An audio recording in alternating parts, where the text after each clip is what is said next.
This morning, we are remembering the life and legacy of Ivana Trump. The first wife of the former president was found unresponsive in her home on the Upper East Side yesterday. She was born in Czechoslovakia. She was a larger-than-life fixture in New York, particularly on the social scene. I had the privilege of getting to know her very well throughout the years. And while she had many titles and ran business ventures, she was most proud of being a mother. A few years ago, Lori Stokes and I had the chance to sit down with her. She spoke candidly about how she raised her three children, Donald Jr., Ivanka, and Eric Trump. Which brought me up and schedule. I think to any parents, if you give the kids schedule and the discipline, you go and they get up at 7. They go to the school at 8. They go from the school. They have after-school activities. Then they do the homework, they have a dinner, and they go to sleep. If you keep your kids busy, okay, they have no time to get in trouble. Ivanka did the piano lessons, ballet lessons, singing lessons.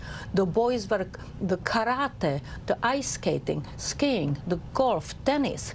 You keep your kids busy. They have no time to get in trouble. At 7 o'clock, they in the bed and they in coma. I gave my kids enough money to be able to give the friends, buy the pizza or buy the hamburger and take them out. But that was it. And then you teach your kids the value of the money.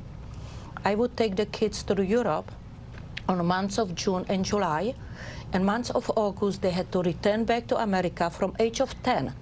They were working on the cutting the grass on the Trump golf courses. They had to go and clean up the boats in Atlantic City, which I ran because there was a shipyard, or Ivanka was working in the flower shop and all that. And they were making $4 to $5 an hour, 9 to 5. And eventually, Donald Jr. was like a 14, and he came to me and he said, "Mom, why you don't raise us from $4 to $6? And I said, "You know why?" And he said, "Why?" I said, "Because you did not ask. You don't ask, you don't get." An important lesson for all of us, by the way. Ivana, very specific and outspoken on right from wrong. There was no way she was going to have her 26-year-old divorce agreement opened up to everybody, which is nothing against her ex-husband, Donald, as she shared her views about him. And I'm very pro-Donald. I know that he's trying to do his best. He's trying to do what is the best for America. Forget about the France and Italy and all that. He wants to do what is best for us. The jobs, the tax returns, the health plan, the immigration. I mean, immigration is the most important thing. Ivana also shared her philosophy on life. She said she doesn't look back, she always looks forward. I spoke to her about her love life and what she was looking for in a partner. You know what? I really not. I have a lot of companions, male companions, all around the world, and they take me for the lunches and to the beach and for the dinner. But I really not looking to get married again, and I surely not going to have more children. So I'm just relaxing and do whatever I want to do. And like I said, I have a lot of, companions, male companions, and that's really what I want. So I did end the conversation that day with, after all is said and done, what do you hope people say about Ivana Trump? What do you think people will remember you by? I always was very hardworking. I always supported myself, even with Donna. I was making so much money, running Atlantic City casinos and running Plaza Hotel and redid the Commodore Hotel and built the Trump Tower. I really, I am very proud of my achievements. And most of all, I'm just very proud to be a mother of the 3 fabulous kids and grandmother of 9 grandkids.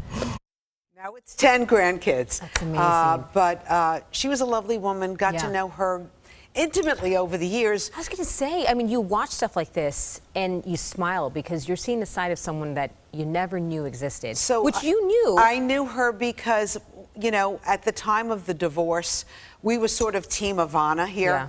And so I covered stories with her and her children. In fact, I found a clipping from the New York Post. This is Ivana and me about, it was less than a year ago at Fresco by Scotto. She came to our restaurant with her friends. That's where we did the interview. But there was a news clipping of me talking to her kids. I was at Ivana's bridal shower to Ricardo. It just, I have a lot of great memories about her. She was a lovely, lovely woman, strong, formidable, but we're not going to just hear from me today. You're going to hear from Cindy Adams, who got to know her over the years. And you're going to hear from Nikki Haskell, who was supposed to leave with her today to go to Saint-Tropez. It's heartbreaking. I think I'm so interested, though, mother to mother, when you look at how she raised her kids. That has to just make you smile on the inside, right? Well, because you think that they come from such wealth that they would have had a pass on working. So I love hearing that. Anyway. A lot more to come, though. Right.